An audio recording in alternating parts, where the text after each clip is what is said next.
Halo teman-teman, kita ketemu lagi di dalam Intimate Project yang ke-10, Bloodline. Satu hal yang kita sering lakukan di rumah atau sesuatu yang pasti ada di rumah kita adalah keluarga kita atau orang tua kita.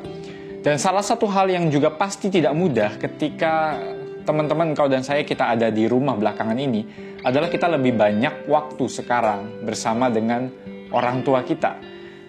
Kita belajar dari rumah, orang tua juga bekerja dari rumah. Apalagi sekarang liburan, kita punya banyak sekali waktu luang dan kita bisa menghabiskan atau harus menghabiskan waktu itu bersama dengan orang tua atau keluarga kita yang ada di rumah.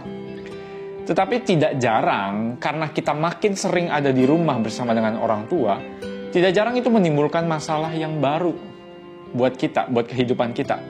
Biasanya kita punya waktu yang lebih seimbang. Kita ada di sekolah, kita pergi ke sekolah 7-8 jam kita belajar. Tanpa kehadiran orang tua kita bisa bertemu teman. Orang tua juga sebaliknya bisa bekerja, tidak bertemu dengan kita. Baru pulang, baru ketemu kita. Tetapi sekarang, ketika kita ada di rumah selama beberapa bulan ini, bahkan sekarang liburan, kita dipaksa seakan-akan untuk terus-menerus berada bersama dengan orang tua kita dari pagi hingga malam, hingga pagi lagi bersama dengan orang tua kita. Kita bergumul dengan sekolah kita dulu mungkin sekarang, tetapi dua-duanya ada di rumah kita maupun orang tua kita. Orang tua juga bergumul dengan pekerjaan waktu di rumah, mumet. Kita juga pusing mungkin waktu itu dengan sekolah.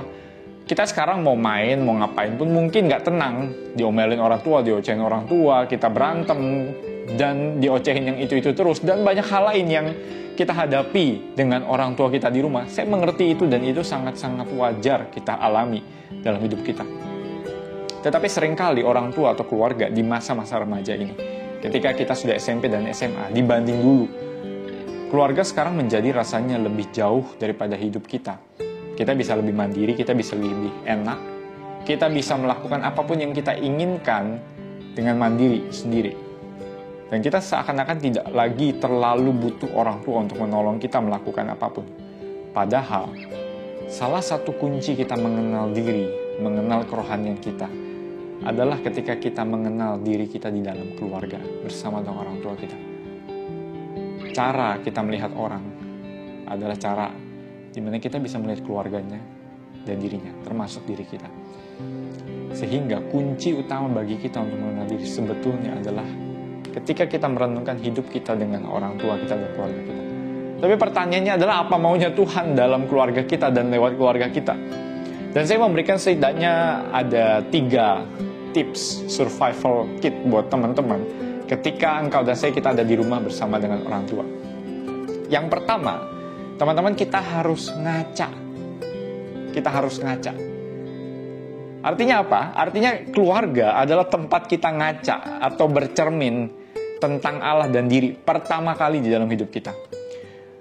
Teman-teman, Tuhan menciptakan keluarga itu bukan cuma sembarangan, bukan supaya cuma kita lahir, tetapi desain Allah bagi keluarga adalah supaya kita hidup di dalam kerajaannya, kita menuhankan Kristus, dan kita hidup buat Tuhan. Dan Tuhan ingin membentuk kita, paling utama, pertama-tama dalam melalui keluarga. Itulah sebabnya Tuhan menyuruh manusia beranak cucu dan bertambah banyak. Teman-teman, bayangkan, kita dari kecil, dari bayi, kita udah bergantung sama orang tua kita. Sekarang ketika kita udah umur belasan tahun, hampir mungkin lulus SMA, SMP, dan lain sebagainya, kita belasan tahun, atau nanti puluhan tahun kita akan selalu hidup sama orang tua kita. Teman-teman bisa bayangin gak, kita hidup bersama dengan seorang atau 2 orang yang bersama-sama dengan kita selama kurang lebih belasan tahun. Bayangkan betapa besar sebetulnya pengaruhnya bagi hidup kita. Dan itu tidak bisa dihilangkan. Mau tidak mau, suka atau tidak suka, mau teman-teman peduli atau cuek, kita peduli atau cuek, mereka, keluarga, orang tua itu membentuk kita, suka atau tidak suka. Seberapapun kita tidak peduli saat ini, keluarga itu membentuk siapa kita. Teman-teman, kita mau kenal tentang diri, teman-teman mau tahu tentang diri kita sendiri, kita seringkali cari di luar. Padahal kunci utama pertama adalah kita mencari di dalam keluarga kita. Bagaimana dari dulu orang tua kita itu mendidik kita, membentuk kita dari hal-hal baik. Misalnya dengan pujian, kita dipuji, kita diberikan kasih sayang, kita diberikan didikan, teguran, atau mungkin dengan cara berelasi kita, ataupun dalam hal-hal yang mungkin buruk. Teman-teman, misalnya seorang anak yang tidak pernah dipuji oleh orang tuanya dalam hal apapun, akan lama-lama ketika bertumbuh menjadi seorang remaja, akan menjadi seorang yang minder dan haus mencari pengakuan akan orang lain. Itu terjadi pada saya, dan saya pun tidak bisa mengontrol hal itu. Itu terjadi selama belasan tahun, dan itu membentuk kehidupan saya. Dan saya sadar hal itu ketika saya merenungkan relasi saya dengan keluarga. Dan itu mempengaruhi gambaran kita tentang Allah. Dari mana kita tahu ada seorang Bapa yang baik, Allah yang baik? Adalah karena kita punya gambaran tentang orang tua, bapak dan ibu yang memelihara kita, entah seburuk atau sebaik apapun itu. Dan ketika kita berkaca jujur bagaimana sebetulnya dari dulu si orang tua membentuk kita, memarah-marahi kita, sangat mengasihi kita, tidak peduli dengan kita, itu akan menjadi tempat pertama kita bisa ngaca dalam hidup kita. Tetapi sebaik maupun seburuk apapun orang tua kita, ketika kita berkaca, ingat, identitas kita yang utama adalah kita ini anak-anak Allah. Teman-teman, keluarga kita bisa menyadarkan bagaimana kita dibentuk. Kita bisa menemukan banyak hal gelap dan pahit dalam keluarga kita. Tetapi ingat, identitas kita yang terutama ketika kita dibentuk, dikasihi dan ditebus oleh Kristus adalah kita anak-anak Allah. Injil Yohanes berkata, tetapi semua orang yang menerimanya diberinya kuasa supaya menjadi anak-anak Allah, yaitu mereka yang percaya dalam nama-Nya. Engkau dan saya terutama adalah anak-anak Allah. Itulah siapa kita.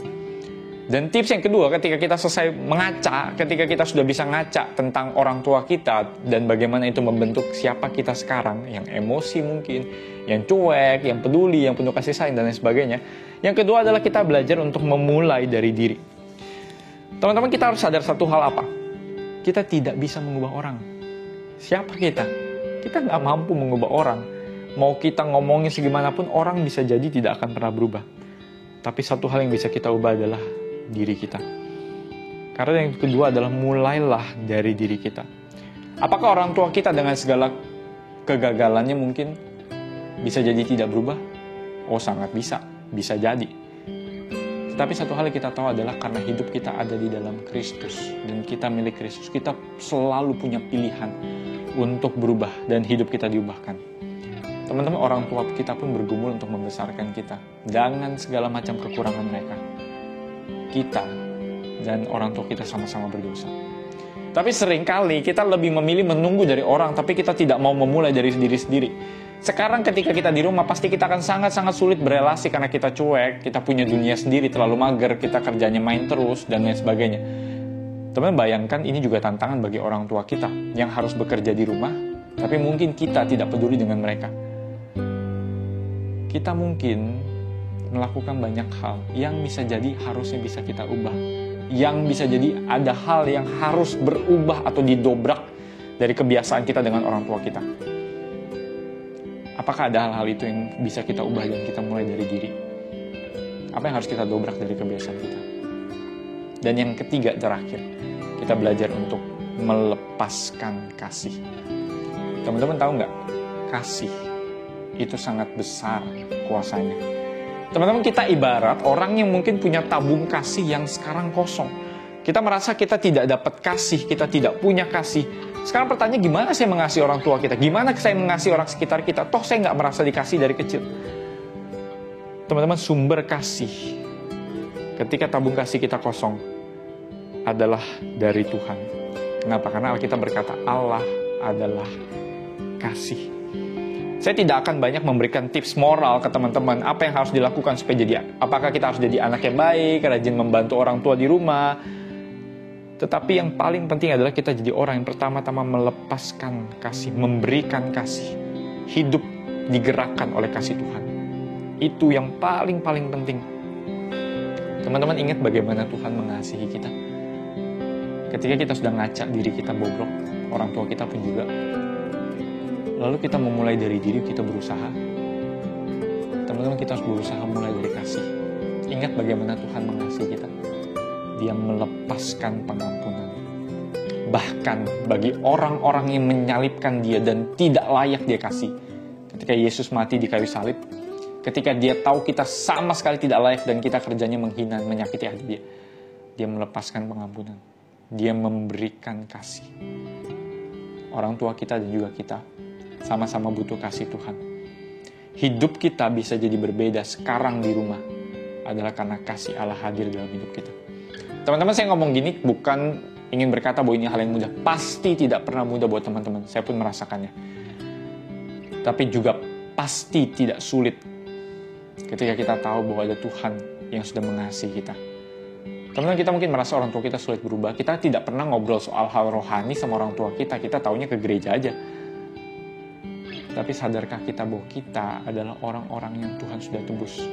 Teman-teman, percayalah engkau dan saya bisa memegang peranan yang besar ketika kita mendoakan dan bahkan jadi berkat untuk orang tua kita.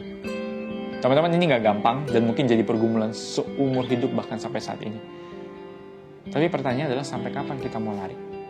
Sampai kapan kita mau begini terus ketika kita selama 1 semester atau bahkan sampai akhir tahun kita akan terus-menerus ada di rumah? Pertanyaannya mau sampai kapan? Bisa jadi ketika kita melakukan segala sesuatu from home, ini menyadarkan kepada kita bahwa kita harus mengaca tentang diri. Kita harus mulai dari diri. Dan kita harus take action, melepaskan kasih, melepaskan pengampunan. Karena itulah desain awal Allah bagi kita. Teman-teman, karena itu mari kita merenungkan beberapa hal. Yang pertama, coba mungkin sebutkan hal yang kita syukuri maupun kesulitan yang mungkin kita hadapi selama berada di rumah bersama orang tua. Mungkin ada banyak hal yang kita nggak sadar tapi kita syukuri. Atau mungkin ada hal-hal yang bertambah buruk dari relasi kita. Coba sebutkan dan kita pikir kenapa itu bisa terjadi. Dan yang kedua, ketika kita flashback hidup kita bersama orang tua kita. Ketika SD, SMP, SMA. Ketika kita flashback bagaimana dulu kita dibentuk. Coba renungkan, gimana sih relasi kita dengan orang tua yang membentuk kita seperti sekarang ini. Saya jadi orang yang minder karena saya tidak banyak dipuji orang tua. Atau dan lain sebagainya, bagaimana relasi dengan orang tua kita selama ini membentuk siapa kita sekarang. Dan yang terakhir, sebenarnya apa yang bisa kita ubah? Hal-hal sederhana yang kecil yang bisa kita ubah dari keseharian kita bersama dengan orang tua di masa seperti ini.